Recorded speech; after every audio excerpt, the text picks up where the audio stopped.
Welcome to Daily Dose Radio, a 5-minute devotional podcast studying the Psalms verse by verse. Broadcast from the ever-beautiful Sharonville, Ohio, on the sunny side of Cincinnati. Hey, welcome back to Daily Dose Radio on the backside of episode 300. We're 301 today, so glad to have you here as we're proceeding along, studying the Psalms verse by verse. We're right in the heart of the Psalms in Psalm 49, and today we're looking at verses 5 through 8, Psalm 49, 5 through 8. Yesterday we set things up. The psalmist said he wanted everybody to listen to this. All you people, the whole world, listen to this, low and high, rich and poor, because he said, I'm going to speak wisdom, and my heart shall be of understanding. I will incline my ear to a parable. And now he's going to tell us about this parable. He's going to paint some pictures for us here. Beginning in verse 5, though, what he does is he presents us with a question that he's going to answer.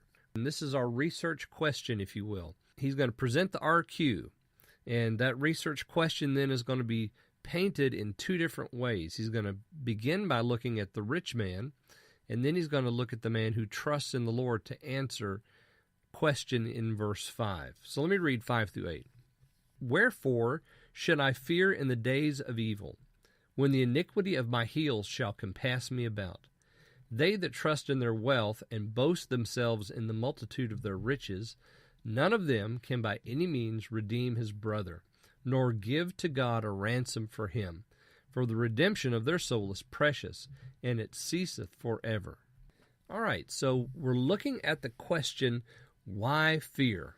Why should I fear in the days of evil? Now, he's talking about at the end of life, because you'll notice there it says in 5, when the iniquity of my heels shall compass me. So all of life has come to a close. You know, we've come to the end of our days, and now there's going to be a reckoning. Iniquity is compassing the person who's ready to die. Should I be afraid of that? Is there a reason for me to be concerned? Why should I fear in the days of evil when the iniquity of my heels shall compass me about? That's our question. Now he's going to proceed to answer that question. And he begins in verse 6 by saying, they that trust in their wealth. Okay, first thing, right out of the gate, is we see that trust is someplace other than in the Lord. They're not trusting in the Lord here. They're trusting in their wealth. They boast themselves in the multitude of their riches. Why is that? Well, it's because they've got a lot of it. And if they're trusting in it and they have a lot of it, then they feel secure.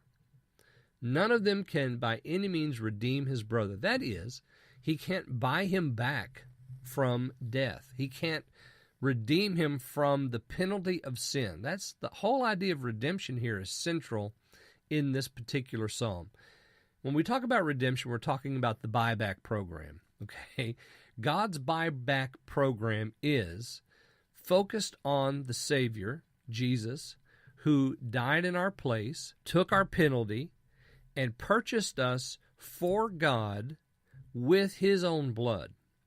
So that's the buyback program. And there's only one way in which the buyback program works, and that is with the blood of Christ. It doesn't work with your dollar bills or whatever currency it is that you happen to have in your pocket. If you have a lot of it, it doesn't matter. If you have a little of it, it doesn't matter. Because the buyback program does not operate on the basis of what you have in the bank or in your pocket or in your wallet. The buyback program only works, and the only currency that is accepted is the blood of Christ. And so here, none of them can by any means redeem his brother, nor give to God a ransom. So you can't show up at God's house, knock on the door, and say, hey, I want to take care of John's sins, if that's okay. I want to buy him back from punishment. Nope. Notice verse 8. Verse 8 tends to lead us to the cross. For the redemption of their soul is precious, and it ceaseth forever. So there's something precious about redemption that these people don't get. They don't see it. They don't understand that their wealth can't do it, that it's taking something more precious than money, and that is the blood of Christ. All right, well, we'll come back to this tomorrow. We'll look at verses 9 through 12. on Daily Dose Radio. Thanks for listening to Daily Dose Radio. I'm David Smith. The music today has been performed by the Bluegrass Experiment. Thanks again for listening.